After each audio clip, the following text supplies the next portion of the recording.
Today I'm going to talk about the Montgomery Bus Boycott. Following the Brown v. Board of Education decision and the Emmett Till incident, American blacks became increasingly galvanized and increasingly dedicated to changing their situation with regard to segregation. By the mid-1950s, for instance, bus boycotts were occurring with some regularity throughout the South, in places like Little Rock, Arkansas, Jacksonville, Florida. Blacks had successfully, in some ways, challenged discrimination in public transportation. Again, I think this was a reflection of the earlier Supreme Court decision, Morgan v. Virginia, which had challenged segregation or outlawed segregation in interstate transportation. But even on a more local level, at the city level, blacks were challenging segregation on public busing. So anyway, in 1955, the NAACP in Montgomery, Alabama, led by E.D. Nixon, decides they want to deliberately test segregation in Montgomery's bus system. And so they purposely decide they're going to ask someone to violate the busing segregation laws. Ultimately, they choose a woman, a seamstress, who had been a member of the NAACP in Montgomery. Of course, Rosa Parks becomes the test case. Now, she actually had challenged desegregation in the busing system previously, so this was nothing new to her in some sense. And again, this was a very organized effort. It was not something that just happened by chance or was just an isolated incident. This was part of a broader strategy on the part of the NAACP to bring significant change to Montgomery. So anyway, Rosa Parks refuses to give up her seat to a white man on one of Montgomery's buses. She's arrested, and blacks decide they're going to boycott the busing system. Now, it's going to take a united community effort to bring about significant change, and I think this is important to note. What's unique about the Montgomery system is the way that blacks rallied around this cause, how they wholeheartedly supported the boycott.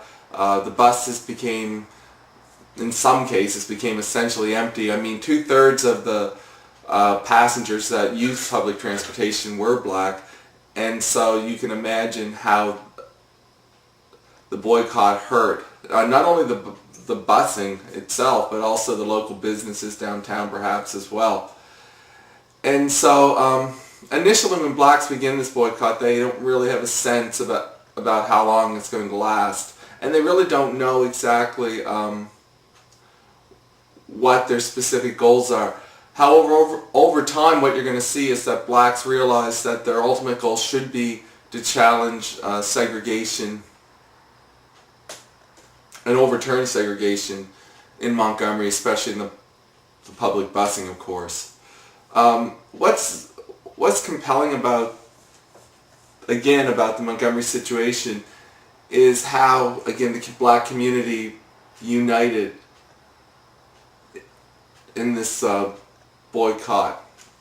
The Women's Political Committee, led by Joanne Robinson, they printed flyers that they distributed to the people of Montgomery, to the black citizens in particular, again, publicizing the boycott. And I think we should acknowledge the role of women in the Montgomery boycott. It was significant, and as was Joanne Robinson's role for that matter. And so remember, again, the Women's Political Committee. Now, the Montgomery Improvement Association was the umbrella organization in Montgomery that united people. It was led by black ministers. Ralph Abernathy would be one of them. But of course, the leader, if you will, of the MIA, or the Montgomery Improvement Association, was Martin Luther King. And this is where Martin Luther King really starts his career, if you will, in the fight against the broader civil rights, or the broader discrimination, I should say, in America against blacks. And he's very young, he's only 26 years old, he's very articulate, very eloquent. And again, when I look at a minister like Ralph Abernathy and compare him with Martin Luther King, Ralph Abernathy was kind of the old school black preacher, very vibrant in his preaching style. Yet, on the other hand, Martin Luther King was very, very powerful also, but very learned, very educated, had a PhD. So you get these conflicting styles with regard to Abernathy and Martin Luther King. The role of the church in the success of the boycott cannot be underestimated, as cannot the role of the church generally in the civil rights movement. The church became sort of the center point of rallying blacks, if you will. And of course later what's going to happen after the Montgomery Bus Boycott, you're going to see the creation of the Southern Christian Leadership Conference led by Martin Luther King, which is a more organized group of Southern black ministers in particular, again with the goal of overturning discrimination and fighting for civil rights. So anyway, the boycott lasts for nearly a year in Montgomery. Both sides, the boycotters as well as the segregationists, really become hard in their positions.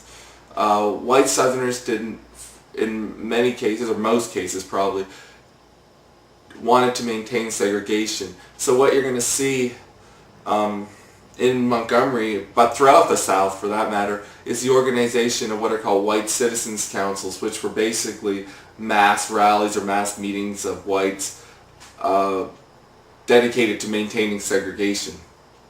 On a higher level, you're going to see in the U.S. Congress Southern congressmen publicly denounce desegregation in what's called the Southern Manifesto, which is a document signed again by about 100 Southern congressmen expressing their opposition to desegregation. The boycott in Montgomery is successful in the sense that it unites blacks, in the sense that it shows the resiliency of the black community. However, what ultimately is going to end desegregation, or end segregation in Montgomery, is the federal courts. The federal courts will rule in late 1956 that Montgomery's segregation laws on busing are unconstitutional. And so that really brings an end to the boycott in the city.